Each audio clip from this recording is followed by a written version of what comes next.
Hey, coucou tout le monde, j'espère que vous allez bien. Je vous retrouve aujourd'hui pour une nouvelle vidéo sur ma chaîne, vidéo pour vous présenter ma pile à lire d'hiver. Alors je sais que ça fait longtemps que je ne vous ai pas tourné de vidéo, tout simplement parce que j'ai eu plein de petits soucis dans ma vie personnelle. Donc si vous me suivez sur Instagram, vous devez en savoir un peu plus. J'ai aussi dû passer, donc j'ai terminé ma formation de secrétaire médicale, j'ai fait mon stage, j'ai passé mon concours.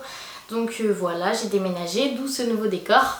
Et donc voilà, plein de petits trucs, mais ça y est, je reviens enfin pour vous faire des vidéos. J'ai enfin repris un peu la lecture parce que j'avais arrêté donc, depuis le mois d'août. Et donc ça y est, je reviens en cette période de Noël, en cette période de confinement pour lire. Et je vais donc vous faire des vidéos un peu plus régulièrement. Je vais peut-être pas reprendre tout de suite au rythme d'une vidéo par semaine, mais en tout cas voilà, je vais essayer de vous en faire de manière à peu près régulière. Et je vais essayer de poster un peu plus régulièrement aussi sur Instagram puisque forcément je me suis arrêtée pendant un petit moment aussi. Donc concernant cette vidéo, je vous ai demandé sur Instagram si vous préfériez que je vous fasse une pile à lire d'hiver, donc forcément englobant un peu Noël, ou une pile à lire plutôt de confinement, et donc vous m'avez tous dit que vous vouliez une pile à lire d'hiver. Donc c'est ce que j'ai fait, je me suis concentrée sur les romans que j'ai vraiment envie de lire cet hiver, des romans qui sont un peu dans le thème de Noël, un peu chaleureux, un peu kitsch, un peu dans ce genre-là, dans cet esprit-là. Donc je vais vous présenter tout ça et j'espère surtout que ça vous plaira. Alors j'ai 3 petits mangas à vous présenter. Je pense que je vous en ai déjà parlé sur la chaîne, au moins dans un dernier book haul. Bon, vu que ça fait longtemps et que je compte les lire cet hiver, je vous les présente. Donc le premier que j'aimerais lire, il s'agit de Perfect World. C'est le premier tome de la saga qui a été publié aux éditions Akata et donc qui est un roman de Ri Haruka. Donc dans ce petit manga, en plus j'ai dit un roman là, qui est un manga. Donc dans ce petit manga, on va retrouver 2 personnages qui ont été Donc dans ce petit manga, on va retrouver l'héroïne principale qui s'appelle Tsugumi Kawana, qui a donc 26 ans et qui travaille dans une entreprise. Et dans cette entreprise, elle va tomber sur son amour de jeunesse, son premier amour qui en fait ne sera plus, entre guillemets, si on peut dire, ne sera plus comme il était à l'époque, puisqu'il est maintenant en fauteuil roulant. Et donc elle va apprendre à redécouvrir son premier amour, ils vont tisser un nouveau lien, etc. Je ne peux pas vous en dire plus parce que je ne l'ai pas encore lu, c'est d'ailleurs l'objet de cette vidéo. Mais voilà, en tout cas c'est un petit manga qui a l'air super sympa. J'ai le tome 1 et le tome 2 puisqu'ils étaient vendus ensemble. Donc voilà, ça m'intéresse plutôt et j'ai l'impression que voilà, ça va être un peu sympa, une petite romance un peu mignonne. Donc voilà, je pense que ça colle bien avec le thème de Noël. Le deuxième manga que je voulais vous présenter aujourd'hui, il s'agit de Jardin secret de Amitsu et publié aux éditions Kana. Donc là c'est encore le tome 1 bien sûr. Puisque je débute aussi cette saga. Donc en fait ici on va retrouver une jeune fille qui est très douée à l'école, qui est belle et posée et qu'on surnomme la fine fleur du lycée. Et donc apparemment les garçons ne s'approchent pas trop d'elle, essayent de rester à distance d'elle puisque du coup elle est très fragile, enfin voilà, comme une fleur. Donc les garçons essaient de rester à distance d'elle, je sais pas encore pourquoi. Sauf un garçon qui lui, je sais pas, Akira. Voilà, on a son prénom, donc Akira, qui lui est fils de fleuriste et qui va être intéressé par cette jeune femme. Et donc voilà, visiblement un petit lien va se tisser entre eux petit à petit, quelque chose de mignon aussi, de romantique, et j'espère que ça me plaira. Et donc le troisième manga dont... Attends, parce que je voulais refaire... Voilà. Et donc le troisième manga dont je voulais vous parler, il s'agit de Just Not Married, le premier tome, et donc qui est de Kinoko Higurashi, et qui est donc publié aux éditions Big Kana. Donc là en fait il s'agit d'un couple qui est trentenaire, donc un couple de trentenaires qui sont ensemble depuis une bonne dizaine d'années et qui vivent ensemble depuis 8 ans. Et pourtant le couple a dépassé le stade de petits amis mais n'est pas marié. Et donc voilà, on va suivre le quotidien avec leurs aléas de ce couple et donc voilà, ça a l'air d'être une petite romance un peu sympa aussi, peut-être un peu humoristique, en tout cas je l'espère. Et donc voilà, ce petit manga m'intéresse aussi beaucoup et j'espère que si vous l'avez lu, il vous a plu aussi. Alors en cette période de Noël, je ne sais pas pourquoi, mais j'ai envie de lire des romans un peu plus engagés, un peu plus penchés sur la réflexion, etc. Donc je me suis acheté 3 petits livres que je voulais vous présenter aujourd'hui. Le premier est vraiment tout petit. Il s'agit de Nous sommes tous des féministes. Je vais pas dire le nom de l'auteur parce qu'il est vraiment très compliqué. En tout cas, je vous mettrai les liens dans la barre d'infos si ça vous intéresse. Donc voilà, Nous sommes tous des féministes. Alors c'est un petit roman qui a été publié chez Folio et qui fait à peine 72 pages, donc vraiment pas très gros. Et en fait c'est le discours qu'a tenu donc cette jeune Nigériane à une conférence TED où elle parle du coup du féminisme. Et c'est un petit livre donc, que j'ai déjà lu, mais je vous le présente quand même. Et qui m'a beaucoup touchée en fait, j'ai trouvé ça très intéressant. C'est un essai féministe assez différent je trouve de ce qu'on peut lire jusque là, puisqu'elle n'est pas du tout extrémiste. En tout cas jusque là voilà, j'avais lu des trucs plutôt poussés d'un côté ou de l'autre, mais très extrémistes. Et là en fait c'est pas du tout le cas. Elle aborde un peu, pas tous les sujets, mais elle aborde un peu ça de manière très objective. Et c'est plutôt sympa à lire, surtout que c'est très court, donc franchement je vous le conseille si ça vous intéresse. Autre essai féministe, cette fois un petit peu plus connu, en tout cas je l'espère. Il s'agit de Une chambre à soi de Virginia Woolf, publié aux éditions 10-18. Donc là c'est un petit roman, donc bon Virginia Woolf je pense qu'on n'a plus besoin de la présenter, c'était une grande dame de son époque, une féministe qui a écrit donc pas mal d'essais et de romans. Dans ce petit roman, Virginia Woolf va nous décrire un peu la vie des femmes de son époque, comment elles étaient traitées, comment elles étaient perçues, etc. Et donc elle va nous présenter un peu ce qui leur manquait à cette époque. Voilà, c'est ce qu'on dit dans le résumé. On dit qu'à cette époque, les génies, les femmes qui étaient des génies et qui ne pouvaient pas s'exprimer, ne pouvaient pas faire ce qu'elles voulaient, à qui il manquait seulement une chambre à soi. Voilà, donc c'est ce qui est dit dans le résumé. J'ai hâte de découvrir ce petit roman qui est encore une fois très court, il fait 170 pages, donc pas très long, et qui m'intéresse aussi beaucoup, surtout que c'est une dame très connue. Donc je me dis que voilà, j'ai envie de tenter et on verra ce que ça va donner. Et donc le dernier petit roman un peu du genre que je voulais vous présenter, donc il s'agit de comment... Et donc le dernier roman un petit peu de ce style que je voulais vous présenter, il s'agit de Petit traité de vie intérieure de Frédéric Lenoir, publié aux éditions Pocket. Donc ici il s'agit d'un livre de philosophie et de spiritualité que nous présente donc Frédéric Lenoir, et selon lui c'est son roman le plus accessible, le plus facilement accessible aux personnes donc, comme vous et moi, hein, qui ne sommes pas forcément très portées sur la philosophie, en tout cas c'est mon cas. Et donc voilà, vu que c'est le plus accessible, je me suis dit que je pouvais essayer. Donc c'est un petit livre qui va traiter un peu donc, de comment mener une bonne vie, une vie heureuse et en harmonie avec soi-même et avec les autres. Donc voilà, c'est un petit livre qui m'intéresse et je me dis que de toute façon un petit peu de positif ça ne peut pas faire de mal, surtout en cette période. Deux derniers petits livres que je vais vous présenter avant de passer au roman de Noël, c'est promis, on y vient. Donc j'ai très envie de lire cet hiver Ces petits riens qui nous animent de Claire Norton, publié aux éditions Robert Laffont dans la collection R. Donc dans ce roman on va retrouver trois personnages qui chacun auront leurs problèmes, leurs tourments et leur vie, voilà, chacun avec des choses différentes. Et en fait ils vont se retrouver dans un parc, chacun leur tour, et chacun va nous exposer un petit peu son problème du moment, si on peut dire, la chose qui le rend ou la rend triste, la chose qui le ou la frustre, etc. En tout cas les problèmes qu'ils ont.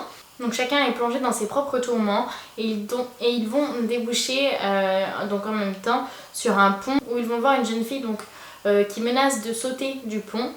Et visiblement, selon le résumé, en tout cas sans réfléchir, ils vont sauter tous les trois à la poursuite de cette jeune fille pour tenter de la sauver. Et visiblement, une promesse va les lier, donc tous les trois ou tous les quatre, je ne sais pas. Ça reste à découvrir et en tout cas j'ai hâte de découvrir ce roman. Je pense qu'il va être plein de leçons de vie, de choses intéressantes et un feel good en fait, voilà, de positivité, plein d'amour et plein de... Voilà, de positivité, de bonnes ondes et de bonne humeur, et je pense que ça me plaira, en tout cas je l'espère. Un autre petit roman que je veux lire absolument cet hiver, je l'ai déjà lu, je vous en ai déjà parlé je crois, mais je l'ai acheté il n'y a pas longtemps parce que je l'avais lu sur ma liseuse et vous savez que j'aime bien avoir mes livres dans ma bibliothèque. Donc je l'ai acheté il n'y a pas longtemps et j'ai envie donc de ce fait de le relire en fait, tout simplement. Donc il s'agit de Il est grand temps de rallumer les étoiles de Virginie Grimaldi, publié aux éditions Livre de Poche. Donc ici je peux carrément vous faire un bon résumé puisque je l'ai déjà lu et que j'ai adoré de surcroît ce roman. On va se retrouver donc avec trois personnages, trois femmes la mère, la fille donc adolescente et la fille d'à peu près 10 ans. Donc la mère a des problèmes financiers, voilà. Elle a quelques petits soucis dans sa vie et rien ne va plus. Son patron menace de la virer, etc. En tout cas, il ne veut plus d'elle. Et donc, avec toutes ses dettes et ses factures, qu'est-ce qu'elle fait? Elle décide, dans un élan un peu de folie, si on peut dire, d'emprunter le camping-car de ses parents, il me semble. Elle emprunte le camping-car de ses parents et elle s'en va avec ses filles faire un tour de la Suède. Voilà, elles partent toutes les trois en camping-car en Suède. Et donc c'est un périple assez compliqué si on peut dire, puisque voilà, elles n'y connaissent rien du tout, elles ne parlent pas la langue du pays, etc. Et pourtant elles vont réussir à se débrouiller et elles vont faire une rencontre. Elles vont rencontrer d'autres camping-caristes qui eux aussi seront partis pour une raison ou une autre. Chacun, donc dans ce groupe de camping-caristes, chacun aura son caractère, sa petite vie et ses problèmes. Et ils vont un peu mettre en commun tout ça. Et voilà. Donc j'ai trouvé que c'était un super bon roman. J'adore un peu, si vous me connaissez et si vous connaissez mes lectures, j'adore un peu tous les romans de road trip comme ça, où il y a plusieurs petits personnages et chacun a son petit truc à emmener à l'histoire. Chacun a son... En général, il y a toujours des petits papiers-mamies dans ces histoires et ils ont toujours un truc à apporter en plus. Il y a tout le temps, voilà, des gens comme ça, des personnages qui sont un peu ancrés dans ces histoires et qui en font un peu, comment dire, l'authenticité. Et donc là, voilà, c'est ce qui va se passer. Chaque personnage va emmener sa petite touche d'originalité, ses petits problèmes et son petit caractère à cette histoire. Et c'est juste un super bon roman que j'ai adoré. J'ai passé un super bon moment en sa compagnie. J'ai carrément adoré ce roman. En terminant ce roman, j'avais juste envie de partir en Suède, de tout plaquer et d'avoir un camping-car moi aussi et de partir en Suède. C'était vraiment génial et extraordinaire comme voyage. Donc si vous ne l'avez pas lu, je vous le conseille et en ce qui me concerne, j'ai bien prévu de le relire cet hiver. Ça y est, on passe enfin au livre de Noël, donc j'espère que ça va vous plaire. Et si vous les avez lus, n'hésitez pas à me mettre un petit commentaire juste en dessous pour me dire par lequel je vais devoir commencer, parce que franchement, j'arrive pas à me décider. Donc le premier petit livre de Noël que je vais vous présenter et qui me faisait très envie, il s'agit de Les ours mal léchés s'apprivoisent à Noël de Valentine Stergan, donc publié aux éditions Hugo Roman dans la collection New Romance. Donc ici on va se retrouver avec Irène, donc qui est une jeune femme qui a l'impression voilà, que son destin lui en veut, en tout cas voilà, que sa vie n'est pas si bonne que ça. Elle a l'impression de passer à côté de quelque chose. Et donc quand une vieille amie, c'est ça, hein, une vieille amie de sa grand-mère, une vieille amie de sa grand-mère lui lègue sa maison à Charleston, elle décide voilà, tout simplement d'aller dans cette maison et d'y vivre quelque temps. En tout cas, oui. Et d'aller y vivre. Et donc forcément, qui dit nouvelle maison, dit nouveau village, nouveaux voisins, etc. Et donc, elle va découvrir donc, petit à petit ces nouveaux voisins. Donc apparemment, il y aura des septuagénaires loufoques et une pétillante serveuse. Et il y aura aussi Rudolf, donc qui apparemment est un homme assez bourru, un ours tout simplement, et qui essaie de se maintenir à flot, donc il est veuf, il me semble. Voilà, il est veuf depuis 2 ans, il est solitaire et bourru, et il parvient à se maintenir à flot seulement grâce à son fils. Et donc la question qui est posée à la fin du résumé, c'est de savoir si l'étincelante Irène réussira à le faire sourire à nouveau, et si c'était ça la magie de Noël. Et si vous me connaissez un petit peu, si vous me suivez depuis un petit moment, vous savez que c'est carrément le genre de roman que j'adore lire, surtout en cette période. À la période de Noël, je suis comme une vraie enfant, j'adore les livres de Noël, j'adore les sapins, j'adore les décorations de Noël. Une vraie enfant avec des yeux d'enfant et plein de petites étoiles dans les yeux. Donc voilà, je pense que ce roman va me faire passer un très très bon moment. Je pense qu'il va y avoir beaucoup de magie de Noël. En tout cas, c'est ce que j'espère. Et donc voilà, j'espère que si vous l'avez lu, il vous a plu. Et si c'est pas le cas, allez vite le chercher. Un deuxième livre de Noël que j'ai donc acheté il y a pas longtemps, qui s'appelle N'oublie pas les chocolats, de Tamara Baliana, publié aux éditions Hugo Roman dans la collection New Romance. Voilà. Donc ici on va se retrouver avec 2 personnages, donc Devi qui est une jeune femme qui déteste Noël, qu'elle ne supporte pas les gens qui sont comme moi, qui deviennent comme des elfes surexcités, et elle voudrait que ces gens-là redeviennent des adultes. Donc elle perd son emploi quelques semaines avant Noël et forcément elle n'est pas très motivée, mais enfin elle n'a pas le choix. Elle pose sa candidature pour un emploi dans un magasin de jouets vers chez elle, dans son village d'Alsace. Sur les conseils donc de sa meilleure amie, Louise, elle va emmener le premier jour de son travail des chocolats. Et visiblement ça va avoir un impact assez important. De l'autre côté, on se retrouve avec Gabriel, un jeune homme qui adore lui les fêtes de Noël. Il est dit dans le résumé qu'il fait partie de ceux qui fin novembre commencent les décorations de Noël, mettent des pulls kitsch, j'en ai pas mis mais j'aurais pu, et qui décorent le sapin, décorent leur maison et boivent du vin chaud jusqu'à la fin des fêtes. Et donc lui est le directeur d'un magasin de jouets. Et donc là je pense que vous aussi vous voyez vite le rapprochement. Enfin je vous en dis pas plus, j'espère que ce petit roman vous intéresse. Et s'il vous intéresse, n'hésitez pas à le commander dans votre librairie préférée. Puisque n'oubliez pas, il faut les soutenir en ces temps compliqués. En tout cas j'ai vraiment hâte de découvrir ce petit roman aussi. Puisque j'adore les romans de Noël, les films de Noël. En tout cas voilà, tout ce qui tourne autour de Noël. C'est vrai que même si c'est en général des livres ou des films dont on connaît la fin, qu'on voit venir très facilement et qui sont un peu kitsch et pas forcément... pas tout le temps très poussés, mais en tout cas c'est des trucs que j'adore, qui nous font passer un bon moment et c'est tout ce qu'on demande pour Noël. Et donc l'avant-dernier livre de Noël que je voulais vous présenter, il s'agit des Oubliés de Noël de Manon Caljar, publié aux éditions Hugo Roman dans la collection New Romance. Donc ici ça a l'air d'être quelque chose d'un petit peu plus poussé justement, d'un petit peu plus recherché et en tout cas qui a l'air un petit peu plus... qui parle en tout cas d'un sujet un peu plus important à mes yeux. Donc ici on va se retrouver avec Elliot qui habite à Londres et qui est bénévole pour l'aide alimentaire. Voilà. Il est habitué à l'inattendu mais pour la première fois il va se retrouver face à une star en fuite. Donc il va visiblement décider de prendre l'inconnu sous son aile et de l'aider à lui faire découvrir donc, ce monde qui lui est absolument inconnu puisque c'était une star. Donc Cassiopée, la star en question qui souhaitait justement passer un Noël loin de tous les faux semblants, de toutes les paillettes et de toute cette hypocrisie, a donc sauté sur cette occasion et elle va devenir volontaire avec Elliot malgré ses réticences donc dans pour cette aide alimentaire. Donc un petit roman qui a l'air encore une fois très sympa puisqu'il parle de Noël bien évidemment et puis je pense qu'on va aborder un sujet assez important donc qui est voilà, toutes les personnes qui n'ont pas la chance d'avoir un toit ou d'avoir une famille avec qui passer Noël et du coup je pense que voilà, ça va être un roman assez émouvant et plutôt mignon et voilà, j'espère qu'encore une fois ça me plaira. Et donc le dernier roman que je voulais vous présenter, donc je vous le montre en dernier, pas parce que je ne l'aime pas mais tout simplement parce que je l'ai déjà commencé donc voilà. Je vous le présente donc en dernier, il s'agit de Cher Père Noël, je voudrais un mec de Caro Emmeline, publié aux éditions HarperCollins.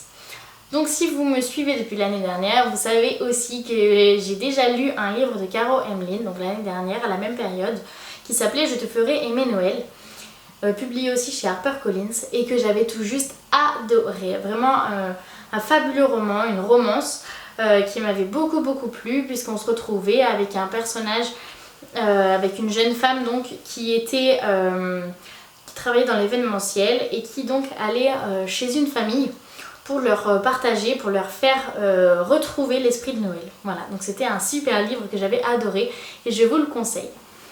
Donc concernant celui-ci, on va retrouver Ali, une jeune femme qui voudrait un mec tout simplement. Donc elle est arrivée récemment dans sa boîte en tant que secrétaire et elle travaille donc pour un patron assez important et assez connu. Et donc son patron est plutôt du genre sévère. Il avait donc une secrétaire, Kathleen, qu'il aimait beaucoup et qui a dû partir en arrêt maladie, d'où le fait qu'il ait embauché Ali. Bien évidemment, Ali n'est pas du tout à la hauteur, en tout cas pas selon les espérances d'Evan qui est son patron.